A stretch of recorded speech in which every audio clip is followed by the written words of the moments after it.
Hello everyone, this is Manjula from Simply Manjula. Day 25 promo 1 release అయింది. Before that అందరికి దసరా శుభాకాంక్షలు.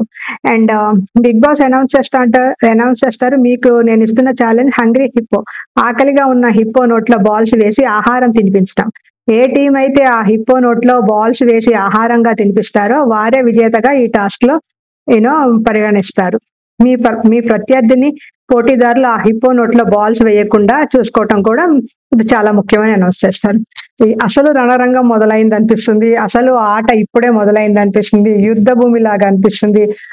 ఒక ball కోసం ఒకళ్ళ మీద ఒకళ్ళు పోటీగా దాన్ని పట్టుకోవటం. కళ్యాణ్ అండ్ పవన్ కళ్యాణ్ ఇద్దరు ఒక బాల్ ని గార్డ్ చేయటం. శ్రీజ కూడా అండ్ హరీష్ గారి పర్ఫార్మెన్స్ కూడా చాలా బాగుంది. అండ్ రాము అండ్ సుమన్ కూడా బాల్ ని ఒకసారి పట్టుకొని దాన్ని హోల్డ్ చేయలేక చేయటం, తన ఎఫర్ట్స్ ని పెట్టడం. సంజన గారు భరణి సంచాలకగా ఉంటారనిపిస్తుంది. ఎందుకంటే రెడ్ టీమ్ అని అనౌన్స్ చేస్తారు, విన్నర్ రెడ్ టీమ్ అని అనౌన్స్ చేస్తారు, భరణి గారు సంచాలక అంటారు. ఇందులో తనూజ ఇది నిజంగా అన్ఫెయిర్ అండ్ వాడు అంటే ఇమాన్యుల్ అనుకుంటా వెనకాల ఉన్నాడు, ముందు శ్రీజాను పట్టుకొని ఉంది కానీ తోచేసి వెళ్ళి వేశాడు. సో ఇమాన్యుల్ అంటాడు బాడీ కూడా టచ్ అవ్వలేదు, బాడీ టచ్ అవ్వకపోతే ఎలా తోసావు నువ్వు అని తనుజ ఇంకా రిపీటెడ్ గా అంటుంది.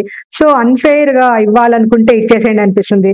కానీ తనుజ ఫైర్ గా ఉంది ఈ గేమ్ లో. తనుజ పర్ఫార్మెన్స్ అసలేమి ఎక్కువ కనిపించలే. But Kalyan, Immu, Ramu, Rithu, Harish and Sreeja and Flora and also like Sanjana, వీళ్ళ పర్ఫార్మెన్స్, సుమన్ శెట్టి గారి పర్ఫార్మెన్స్ మాత్రం టాప్ నాచ్. అసలు వాళ్ళిద్దరు హిము అండ్ లైక్ వాళ్ళ టీమ్ లో వాళ్ళు కళ్యాణ్ వాళ్ళిద్దరు బాల్ ని గార్డ్ చేయటం మాత్రం ఫెంటాస్టిక్ అనిపించింది. బాల్ మధ్యలో ఉండి వాళ్ళిద్దరు దాన్ని ప్రొటెక్ట్ చేసి దాన్ని హిప్పో నోటి వరకు తీసుకెళ్ళటం మాత్రం చాలా బాగా అనిపించింది. In between Ritu performance, Harish garu కూడా చాలా బాగా పర్ఫార్మ్ చేశారు.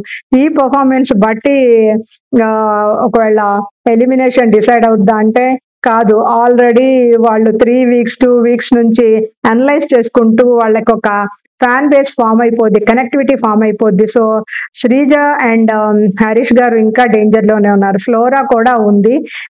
బట్ ఐ థింక్ హరీష్ గారికి ఎక్కువ వేటుపడే ఛాన్సెస్ కనిపిస్తున్నాయి. మీరేమనుకుంటున్నారు? ఇప్పుడు red team back to back 3 games గెలిచింది. వాళ్ళకి ఆల్రెడీ 2 కార్డ్స్ వచ్చేసాయి, 2 పవర్ కార్డ్స్ వచ్చేసాయి. Like third one mutton and fourth one luxury. So Emmanuel ఏజ్ చూస్ చేసుకుంటాడు అనుకుంటున్నారు? సో ఇమాన్యుల్ కి కంటెండర్షిప్ వచ్చి ఉంటుందా? ఆల్రెడీ పవన్ కళ్యాణ్ కి వచ్చింది కాబట్టి నెక్స్ట్ ఛాన్స్ డెఫినెట్లీ ఇమాన్యుల్ కి అయి ఉంటది. ఫ్లోరాకి థర్డ్ కన్సిడరేషన్ ఉంటుంది. సో మనము విన్న అప్డేట్స్ ప్రకారం ఇంకా వేరే టీమ్స్ నుంచి లైక్ భరణి గారి టీం ఆల్రెడీ ఎలిమినేట్ అయిపోయింది నిన్ననే. కళ్యాణ్, ఇమ్ము ఆల్రెడీ కన్ఫర్మ్డ్ అండ్ రాము, రీతు ని కూడా లైక్ కెప్టెన్సీకి కంటెండర్స్ గా సెలెక్ట్ అయినట్టు కనిపిస్తుంది. రీతు ప్లేస్ లో హరీష్ గాని శ్రీజ గాని ఉండాల్సింది. శ్రీజ డెఫినెట్ గా ఉండాల్సింది రీతు ప్లేస్ లని. కానీ కొన్ని బస్ కూడా ఉంది, కొందరు ఒపీనియన్ కూడా ఉంది. నాకు కూడా రీతు పర్ఫార్మెన్స్ కంటే శ్రీజ పర్ఫార్మెన్స్ టాప్ గా అనిపిస్తుంది. తన ఇన్వాల్వ్మెంట్, తన ఎఫర్ట్స్ చాలా బాగా కనిపిస్తాయి ప్రతి గేమ్ లో. సో బట్ శ్రీజ ముందు ఇచ్చిన 2 వీక్స్ పర్ఫార్మెన్స్ కి ఆమె ఆల్రెడీ ఎఫెక్ట్ చూడాల్సి వస్తుంది. ప్రియా అలా చూసే వెళ్ళిపోతుంది. సో ఈ వీక్ శ్రీజ ఆ ఎఫెక్ట్స్ తను భరించాల్సి వస్తుందా, తను చేసిన డ్రాబ్యాక్స్ కి, నెగటివ్ థింగ్స్ కి లాస్ట్ 2 వీక్స్ లో? మీరేమనుకుంటున్నారో మీ ఒపీనియన్ కామెంట్ లో చెప్పండి. అండ్ ఈ వీక్ కెప్టెన్ ఎవరై ఉంటారు?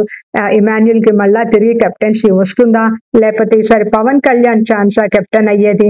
మీ ఒపీనియన్ ఏంటో మీరు మీ కామెంట్ లో తెలియజేయండి. Thank you for watching my updates.